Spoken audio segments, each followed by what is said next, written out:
Part 2. The Heart of a Valkyrie. Chapter 1. Trial by Flame. The skies above the training grounds were never still. Clouds churned like boiling smoke, lit by flashes of celestial flame. Thunder cracked not from storms, but from the clash of wings and steel. This was no heaven of peace. This was where Valkyries were made, and where Astrid Ironsong was meant to break. She stood at the edge of the proving field, armor unpolished, no wings to her back, and the faint scars of mortality still clinging to her skin. Around her moved gods in all but name, Valkyries with eyes like lightning and weapons forged in the stars. Most didn't look at her. Some did, with pity. Others, with scorn. She was alive. That alone was an offense to some. "You shouldn't be here," one hissed, low and sharp. Her name was Brynja, taller than most, with feathers woven through her braid and contempt in every glance. "This path is for the fallen, not for the stubborn." Astrid didn't respond.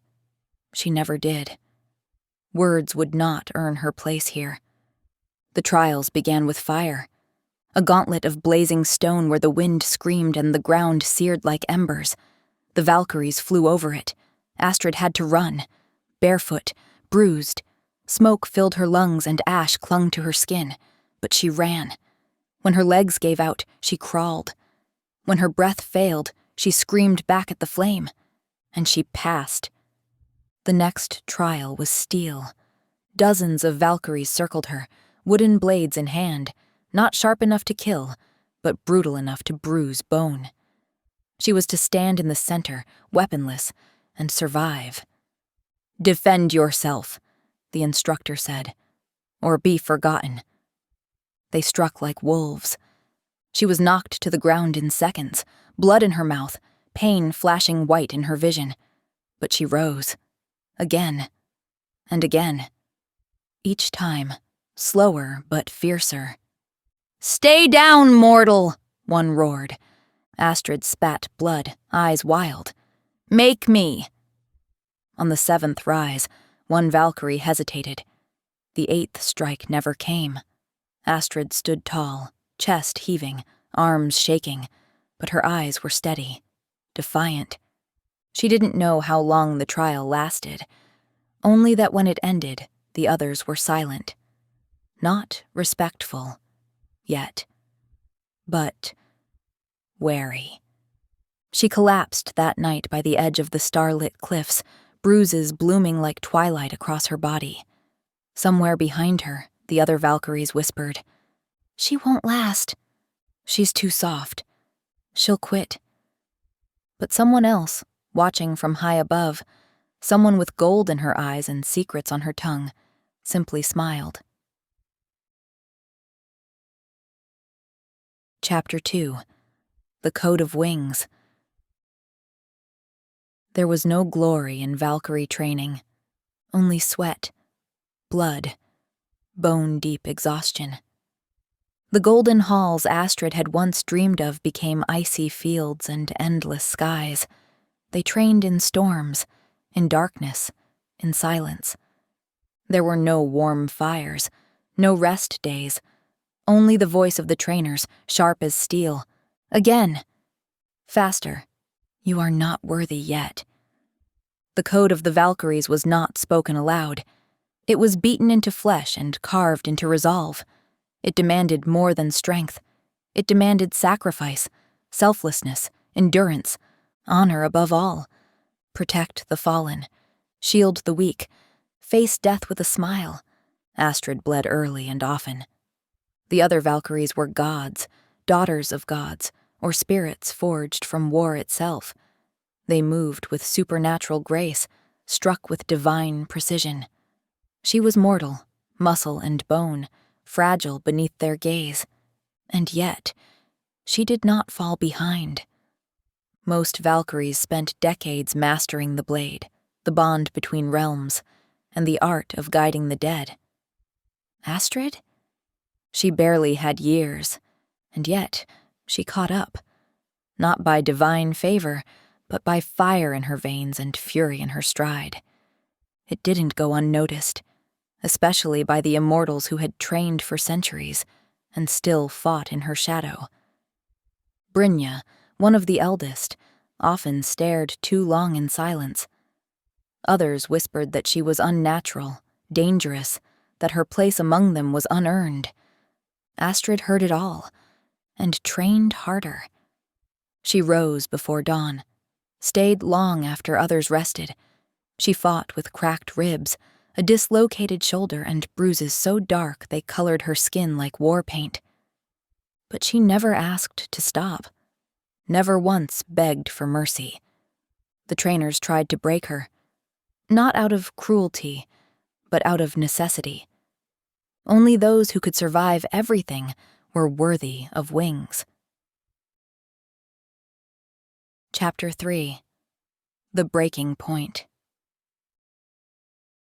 The air was heavier that day. The skies above the proving field were iron gray, streaked with ash and thunder.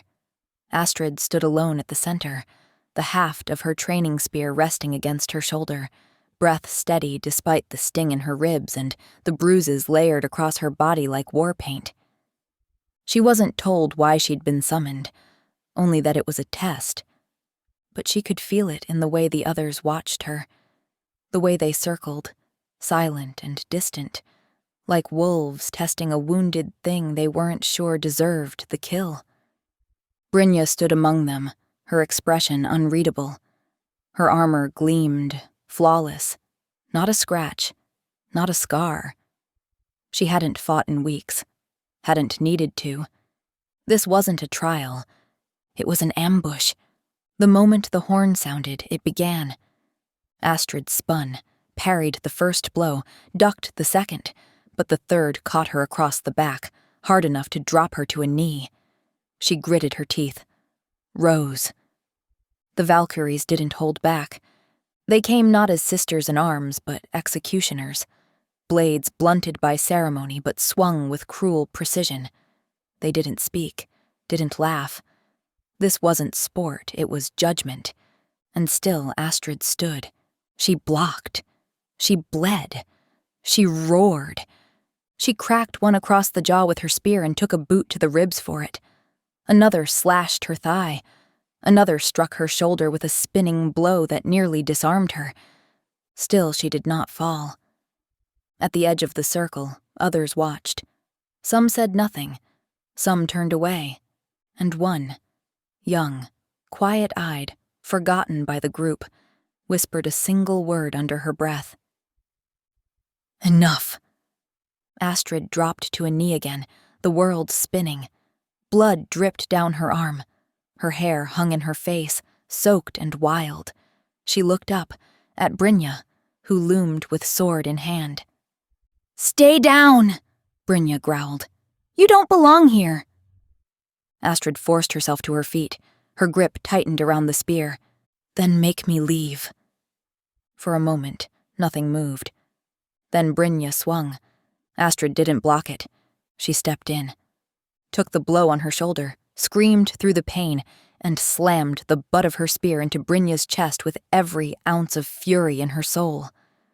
Brynja hit the ground hard, breath gone, and the field went still. The watching Valkyries stared, not in rage, but in silence. Something had shifted, not because Astrid had won, but because she had refused to lose. One voice broke the silence, not a rival, a peer. "Maybe she doesn't need wings to be one of us." Another murmured in agreement. Brynja rose slowly, blood at her lip, eyes locked with Astrid's, and for the first time, she didn't speak. She just nodded. That night, Astrid sat alone by the fire. Her body ached. Her soul didn't. The whispers changed. She might outlast all of us. She doesn't quit. She doesn't need to. The first cracks of acceptance had formed, and they would never close again. Chapter 4. Rising Storm. They did not ask her to lead. They expected her to follow, as always, to listen, to observe, to obey. Mortal or not, Astrid had survived the proving grounds, but she was still untested beyond them, still wingless, still unworthy in the eyes of many. But war does not wait for titles. It came in the form of a breach, tearing across the veil between realms like a wound. A rift where the souls of the dishonored festered and screamed. Something had broken in the borderlands, and Valkyries were dispatched to investigate. Astrid was assigned to the flank. No voice, no command, just another blade among the ranks. But fate had other plans.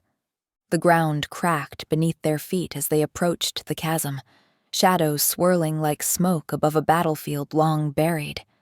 The leader of the wing, older, experienced, and unwilling to listen, ignored the signs. He pressed forward and walked straight into the ambush. Twisted shades burst from the ground, armored in bone and screaming rage. Fallen warriors who had been denied peace, now bound to something darker.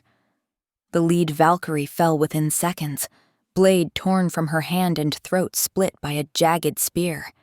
Panic surged through the ranks. The formation shattered. Orders were shouted. No one listened. And in the chaos, Astrid stepped forward. She didn't wait. She bellowed above the clamor. "Circle up! Shields in front! Spears out!" Some hesitated. Others obeyed. She dragged one wounded warrior back into the line, knocked another Valkyrie into cover before a spirit's axe could cleave her in two. Her voice cut through the noise like a commandment. "You! On my left! Hold!" They held.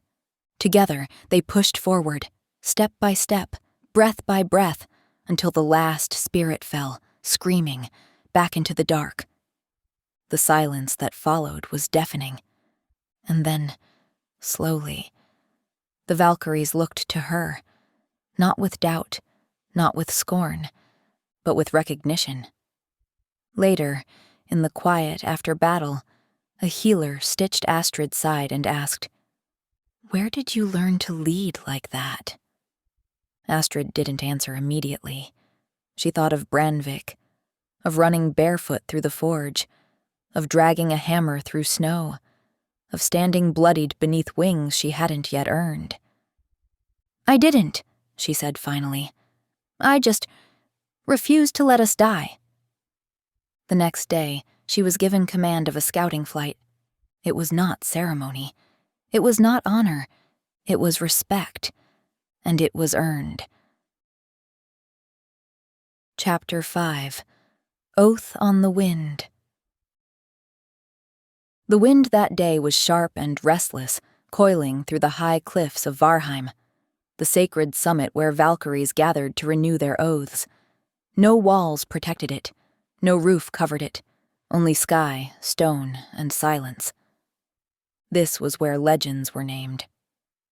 Astrid stood among them now, wrapped in a simple cloak, the wind tugging at her braid. Her wounds had healed, mostly, but the weight in her chest, the weight of what she had become, remained. The Valkyries formed a ring around the summit, wings furled, heads bowed. Some watched her with quiet admiration, others with lingering caution. And Freya stood at the highest point, her presence radiant, terrible, beautiful. Her gaze held the power to raise cities, or silence storms. One by one, Valkyries stepped forward to speak their vows. "I shall fight without glory. I shall guard the honored dead. I shall carry them with pride beyond the veil." Each voice added to the wind. Each oath fed the flame at the summit's center. And then came Astrid's turn. She stepped forward alone, no wings to her back, no titles to her name. Only fire. She took a breath and raised her chin. "I am not of your blood," she said. "I was not born to this path. I crawled to it, screaming." Her voice did not waver, I do not carry the dead because I was called to. I carry them because I know what it means to be left behind. She placed her hand above her heart. I vow to rise for those who cannot, to shield the lost, to strike for the voiceless, to lead when no one else will. The wind caught her words and scattered them to the heavens. I am Astrid Ironsong. I was born in fire, and I choose this oath freely.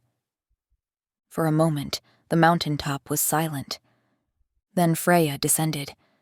She landed without sound, her feet kissing the stone before Astrid. The goddess said nothing, only studied her with eyes that held the stars. Then she drew a single feather from her wing, silver white, edged in gold, and placed it in Astrid's hand. "Then rise," she said, "as one of us." And as the wind howled, the Valkyries lifted their weapons high, not in judgment, but in unity. From that day forward, they no longer called her mortal. They called her sister,